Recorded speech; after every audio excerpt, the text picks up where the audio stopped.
In this battle, we are taking on Richnaynay31, and I do want to announce that this is the brand new game I'm going to be working on, hopefully in the future. It's called Project Bronze Reformed. So I will of course link that in the description below. Shout out to Aureus for collaborating with me and helping make this happen. Hopefully, I will be able to actually, start building proper teams in this game in the future. This is not, of course, a completed team. It's just kind of like, just I put a couple Pokemon together, different sets, of course, but I just wanted something to work for now. So, that's that. So anyways, he actually leads into the worst possible thing for me that he could lead into, which is that Kyogre. Because, this Landorus would have been really good into anything except Kyogre or Greninja.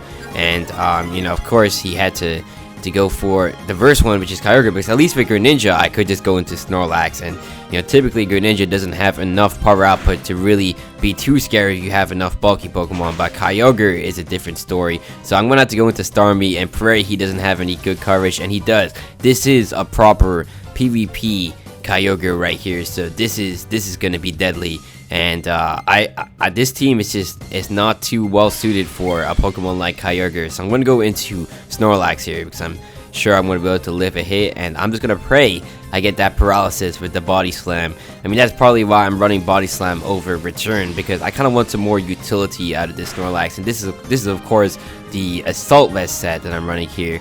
I have pursuit, so I can trap in ghost types that try and run away. I have crunch for ghost types, of course. Earthquake, it's just a good coverage move for steel types, rock types. And then body slam, which is just general stab, and just I want to be able to throw around paralysis if I can get it.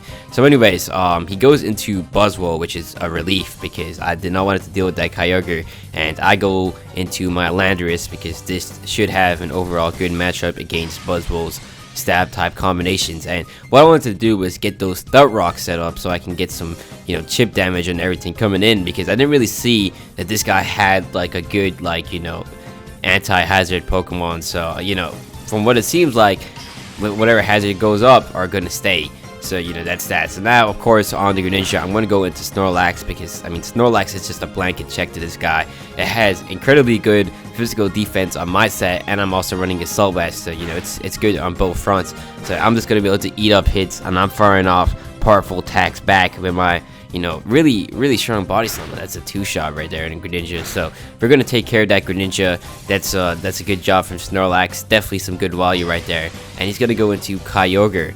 Now, I really don't have a switch in for this, and really, even though Snorlax is probably going to take a lot of damage here, it's really done its job. It served its purpose. It's put in the work, and if I get this body slam here, get him to red HP, then I'll definitely have made good progress.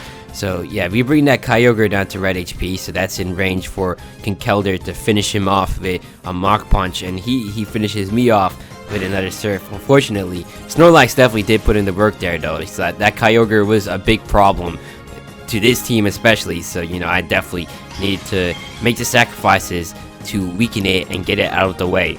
So of course here I'm just going to go for a Mach Punch. I just want to finish the job, and I want to be able to activate my Flame Orb so I can actually get Guts. So that's that. So now we have a powerful attacker just sitting out there, and we've taken care of the biggest threat, which was the Kyogre. So he's going to go into his Giratina Origin, and I'm just going to go straight for the knockoff here. I just want damage, and I don't think he can really hit me back too hard.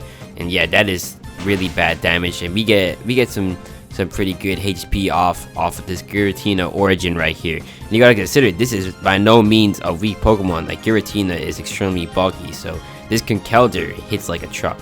So I'm thinking I could go for another knockoff, but at the same time, I'm not sure if I will need this Conkeldurr later, because having priority is really good. And if I give it enough out, then it can probably live a hit and then Drain Punch and get some more HP back, which is why I was thinking I should probably try switching out here into Landorus, which will probably have no problem taking in the Aura Sphere. However, one thing I actually did not realize initially was that Giratina actually has Levitate. So I was like, oh man, that was actually not the best play. The Intimidate was definitely good, but you know, I'm not gonna be able to hit him with my stab attacks. So he's gonna go for a Shadow Force, which does massive damage. Like, man, that's actually insane. I did not know that Giratina hit that hard. So I'm just gonna go for a Rock Slide here, see if I can finish him off. Unfortunately, it doesn't even do anything to the Giratina. We do get the lucky flinch, but that is kind of sad. Like, that's actually embarrassing.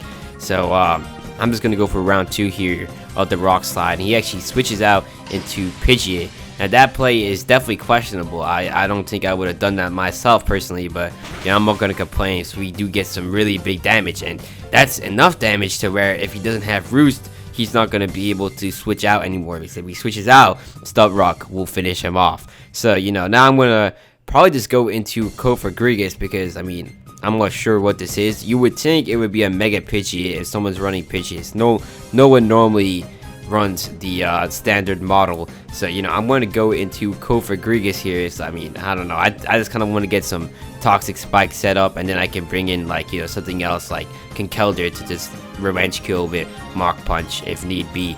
So you know, I'm going to try and make use of this Pidgeot, because I mean, once again, he's not going to be switching out comfortably. So if he does it, then he's already just giving up his Pidgeot. So you know, that's that, unless he has Roost, which I was willing to bank on him not having.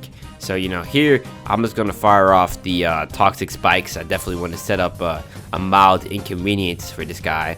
So you know, he's gonna go for a Tailwind. He's gonna take this opportunity to kind of get some utility going, but that's really not a problem for me, because this team isn't really that fast anyways. I mean, this is a really slow team overall, and I do have priority with Rock Punch, so I mean, I'm not really that worried. So I'm going to go for another round of Toxic Spikes, actually, because clearly this Pidgey seems incapable of really, you know, doing any serious damage. So you know, that's that.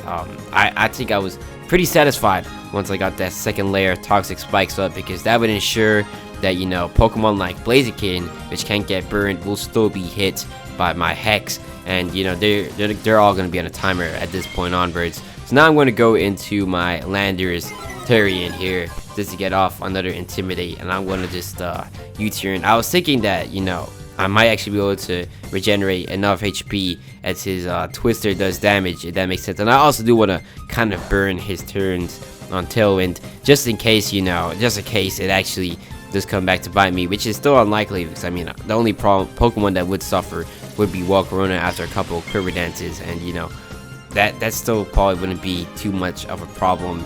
So you know, his Tailwind does actually end up petering out, or whatever the word, I forgot, but you get the point. So he's gonna go into his Buzzwole here, and you know, right here I'm thinking this is probably a trade I'm willing to make. So he goes for a Hammer Arm, which does substantial damage, and I'm gonna fire a Facade, which also does pretty juicy damage. I mean, this is definitely the battle of the bulk the bulk Pokemon. So you know, now I'm gonna go for a Mach Punch here just to finish the job. I mean, it's not very necessary, but in case he had some sort of recovery, which is very unlikely, or I don't know what kind of gimmick he would try to play there, but just in case, you know, I wanted to at least get the last laugh with my Conkeldurr. I mean, it probably would not matter, because both of us were gonna die in the next turn.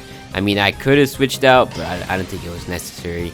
So yeah, you know, that's that. So anyways, now he goes into his Giratina, which will get finished off by the Stuff Rocks, and that's great, because you know, that's another problem eliminated. So he's going to go into his Blaziken, which is unfortunately his last Pokemon. And the sad thing is, I wanted to get the Landorus in on his Blaziken so I can intimidate it and, you know, lower its attack stat, but that's fine. It really wasn't necessary, and I finished him off with an Earthquake. So that right there is GG.